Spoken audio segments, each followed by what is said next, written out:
ইরানে প্রেসিডেন্ট নির্বাচনে বিজয়ী হয়েছেন সংস্কারপন্থী প্রার্থী সাবেক স্বাস্থ্যমন্ত্রী মাসুদ পেজেশকিয়ান। দেশটির নতুন প্রেসিডেন্ট হতে যাওয়া ৬৯ বছর বয়সী পেজেশকিয়ান সংস্কারপন্থী হিসেবে পরিচিত। তিনি দীর্ঘ ৫ বছর ইরানের স্বাস্থ্যমন্ত্রী হিসেবে দায়িত্ব পালন করেছেন। দ্বিতীয় দফায় গণনা করা ৩০ মিলিয়নেরও বেশি ভোটের মধ্যে ৫৩.৩% ভোট পান পেজেশকিয়ান। অপরপক্ষে জালিলি পান ৪৪.৩% ভোট।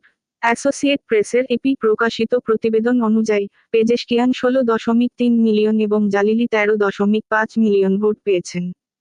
জানা গেছে, ২০০১ সাল থেকে ২০০৫ সাল পর্যন্ত সাবেক সংস্কারবাদী প্রেসিডেন্ট মোহাম্মদ খাতামির সরকারে এ পদে দায়িত্ব পালন করেন।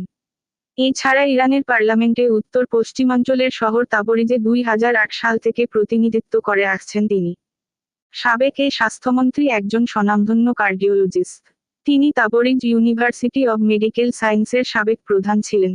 এটি ইরানের উত্তরাঞ্চলের অন্যতম প্রধান মেডিকেল প্রতিষ্ঠান।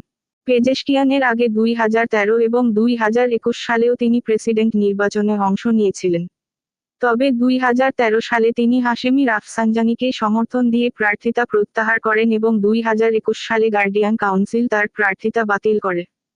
ইরানের ক্ষমতা বেশ কয়েক বছর ধরে রক্ষণশীলদের হাতে রয়েছে। পেজেশকিয়ান বিজয় পাওয়ায় সংস্কারপন্থীরা আশার আলো দেখছেন। নির্বাচনেও তার ফলাফল প্রতিফলিত হয়েছে। ইরানের সর্বশেষ সংস্কারপন্থী প্রেসিডেন্ট মোহাম্মদ খাতামি পেজেশকিয়ানের প্রশংসা করেছেন। তিনি তাকে সৎ, ন্যায়পরায়ণ ও যত্নশীল মানুষ বলে উল্লেখ করেছেন। এবার পেজেশকিয়ান নির্বাচনী প্রচারে পশ্চিমাদের সঙ্গেই সম্পর্ক উন্নয়ন করে নিষেধাজ্ঞা প্রত্যাহারে কাজ করার প্রতিশ্রুতি দিয়ে আলোচনায় আসেন। কট্টরপন্থীরা তার সমালোচনায় মুখর হন। অপরদিকে বহির্বিশ্বে ব্যবসা বাণিজ্যের আশা জাগায় অনেক ইরানি তার সমর্থন করেন। ফলাফল ঘোষণার পর জনসাধারণের উদ্দেশ্যে তার প্রথম বক্তব্যে পেজেশকিয়ান ভোটারদের প্রতি কৃতজ্ঞতা প্রকাশ করেন।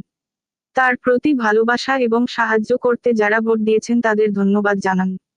তিনি আরও বলেন, আমরা সবার প্রতি বন্ধুত্বের হাত বাড়িয়ে দেব, আমরা সবাই এ দেশের মানুষ, আমাদের দেশের অগ্রগতির জন্য সবাইকে সঙ্গে নিয়ে কাজ করব।